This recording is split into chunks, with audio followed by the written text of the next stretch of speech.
Hey everyone, welcome back to my channel. I'm Kayla and it's time to crack into a good book. So today's video is going to be a tier ranking video and I'm going to rank some fantasy subgenres. So I believe Justina originally created this and I'm using her template. So we will get started. I'll probably shift my camera over here so there's going to be enough space so where you can see what will hopefully be like the inserted screen capture from me doing this on my computer, so we shall see. So the first one we'll do is alternate history. So I think that this can be good, and I do tend to generally enjoy it. Like some ones that I'm thinking about, I guess, are like the Great Library series by Rachel Caine. I really like that. The Dread Nation series is also really good. So I feel like, you know, that's pretty enjoyable. I don't know if it's necessarily my favorite, but I think I'm gonna rate that either an A or a B. This is difficult. We'll start with B, I think, right now so far, and then we can maybe adjust. So then the next one I think is,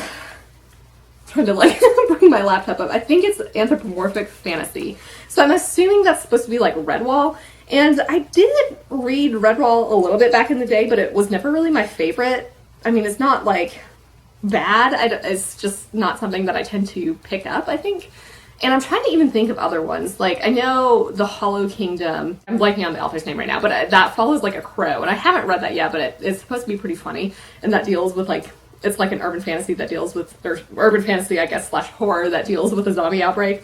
But, you know, I think, like, I'm not gonna read Redwall right now.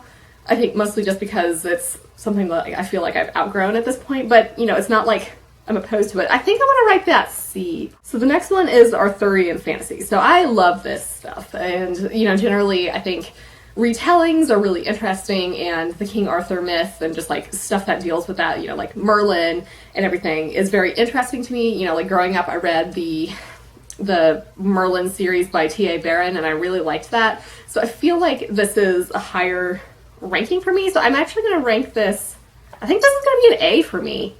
The next one is assassin fantasy. So I do tend to really enjoy this.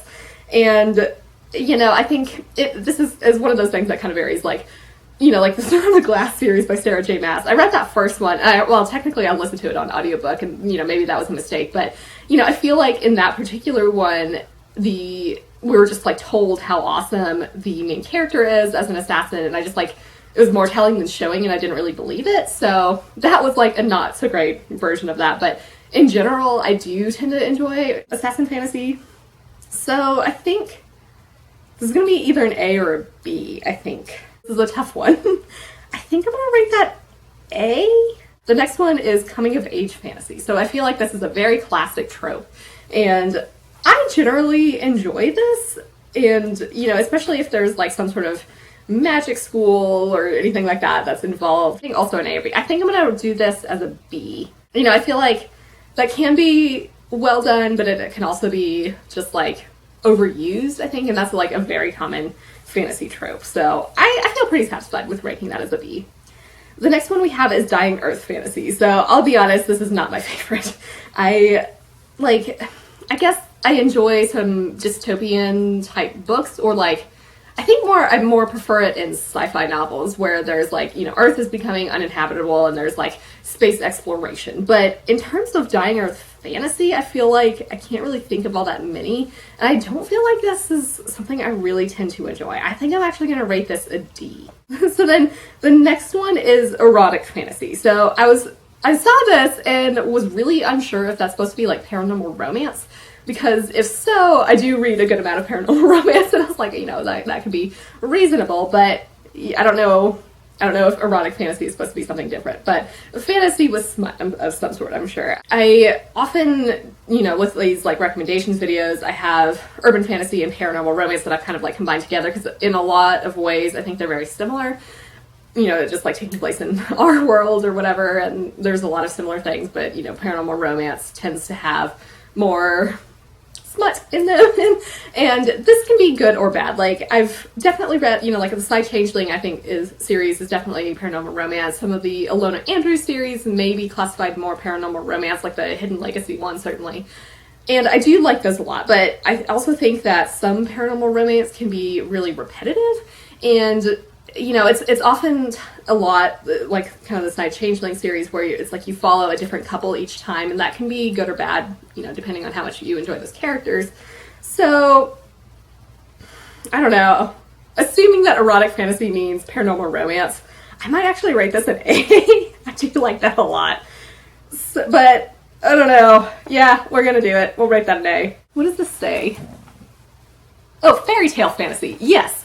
This is definitely one that I love. I enjoy a good, you know, myth or fairy tale retelling. That is definitely one of my favorites. I've read a ton of fairy tale retellings, and I, at some point, I think want to do a video series that's kind of like the urban fantasy video series, but just like with different fairy tale retellings.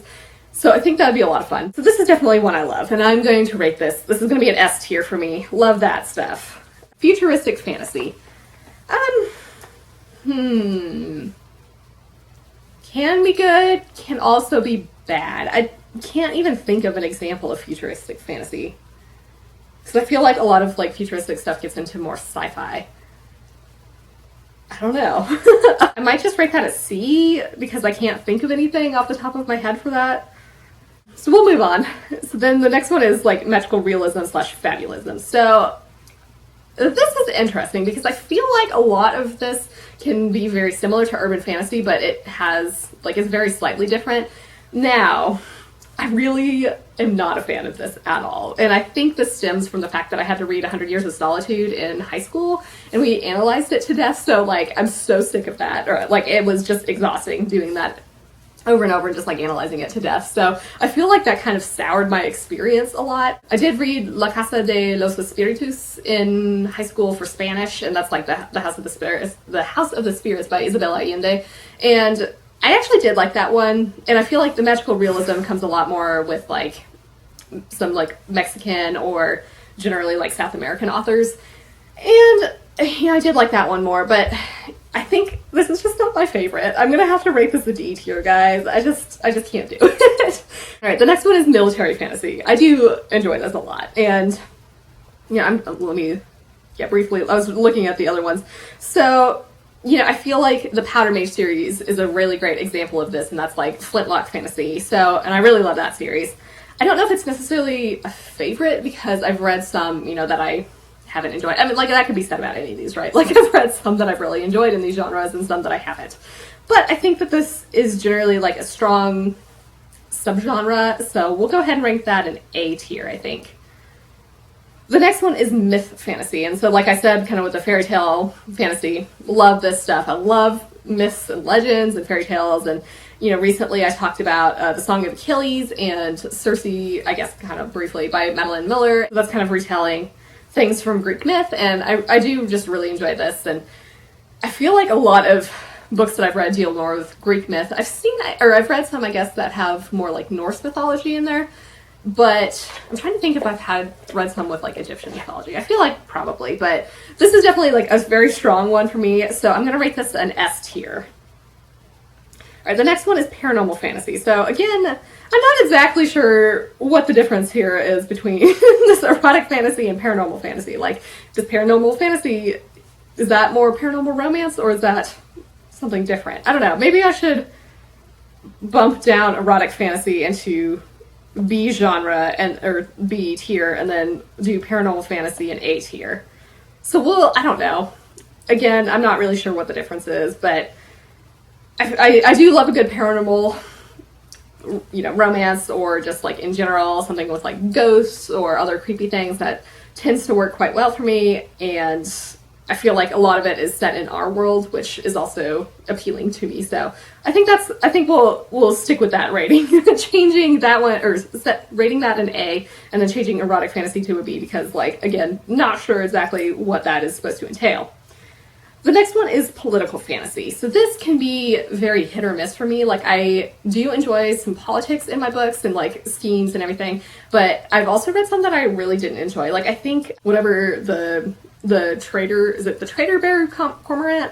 Whatever that first one is in that series, I really didn't like that, and I think that was more political fantasy. So yeah, I don't know. I think I like it I like when there's politics involved in my books, but I don't know if that's necessarily like, you know, I'm looking for that to be the main point of the books, I guess. I think we'll rate that a B tier. The next one is Portal Fantasy. So I actually do enjoy Portal Fantasy. I mean, like, a classic example of this is obviously like Chronicles of Narnia, and well, that one I think is not my favorite series as a whole. I, of course, love The Lion, the Witch, and the Wardrobe is my favorite, but so I think that this has some good qualities to it. I've also read something about like Gordath Wood by Patrice Sarath, and I also really liked that one. That was more like I would say that's like a Portal Fantasy for people who like horses. Like, I don't know why I think that. Exactly, I don't know where the horse thing is coming from, but I feel like there was definitely some horse. Oh no, that's why. Right, I think the main character may have worked with horses, and that's maybe why. I think that sounds right. So I did really enjoy that series as a whole. I feel like this Portal Fantasy is kind of not as common anymore for some reason. So maybe I think we'll rate that B tier. That seems reasonable, because it is something that I like, but not necessarily something that I am drawn to as much. Steampunk. I am not a fan of steampunk in general. It is just, I don't know, I feel like, well, I guess some things that can work well for me. I think it's like the first book is An Alchemy of Masks and Mirrors. I think that's probably classified as steampunk, and I did enjoy that. And then The Aeronaut's Windlass, which is like the first book in the Cinder Spire series by Jim Butcher, is probably also classified as steampunk. So those are examples of like ones that I did enjoy, but in general I feel like this just does not work well for me. But, you know, on the, I guess, off chance that it does work for me, I think we'll rate that as C. That seems reasonable. I do tend to like that. Like, given the choice between like magical realism and steampunk, I would choose steampunk. So that seems like a good category. This distribution here is looking quite nice right now. It's almost normally distributed, so that's, you know, a little bit of stats fun geekiness there. Okay. Sword and sorcery. So this is, I think, a very classic fantasy type subgenre. Like, I think I would probably classify like Lord of the Rings and maybe the like everything, the Realm of the Elderlings by Robin Hobb. Those are probably sword and sorcery. So I do like that quite a bit. And I feel like, you know, I also think Wheel of Time would probably work well for that. And I feel like I do enjoy a lot of very classic fantasy, and this tends to work well for me. So now I'm like, I think I'm going to rate that an A. That's going to be an A tier for me. I love Lord of the Rings a lot, and like, I can definitely understand why the books are not for everybody, but those movies are fantastic. They're definitely my favorite movies. The Lord of the Rings ones, not the Hobbit ones. Those ones were a little unfortunate. And then finally, of course, we have urban fantasy, and I think nobody is going to be surprised as I rate that an S tier. Like, urban fantasy is my jam. I think hopefully everybody has kind of realized that at this point, but you know, I love it so much. Like, obviously the Dresden Files is probably my favorite, but that's hard because I also love the Kate Daniels series by Ilona Andrews. I love, you know, the Mercedes Thompson series. There's just so many urban fantasy series that I love so much, and I've read a ton of them, hence why I have like a lot of videos and the recommendations video series.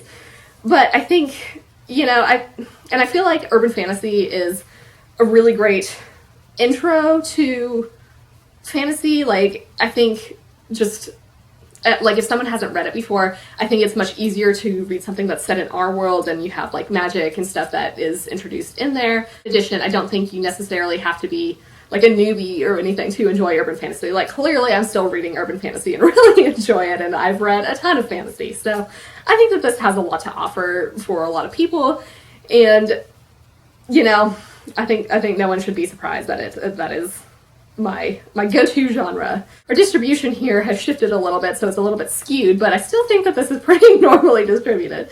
Anyway, that was pretty fun. I think some of these are a little hard to choose, and like, I don't know, I feel like just ranking in general can be hard to choose sometimes, but I feel pretty satisfied with this overall, actually. I hope you enjoyed that. Your question of the day: what is your favorite and what is your most favorite and least favorite subgenre of fantasy of the ones that I talked about today. So I do have a Discord channel, and that is linked in the description below if you want to join. I hope you're all having an excellent day and are reading something awesome. If you enjoyed this video, feel free to give it a big thumbs up, as that would certainly help me out. But with that, I think I'm gonna wrap it up here and see you in the next one.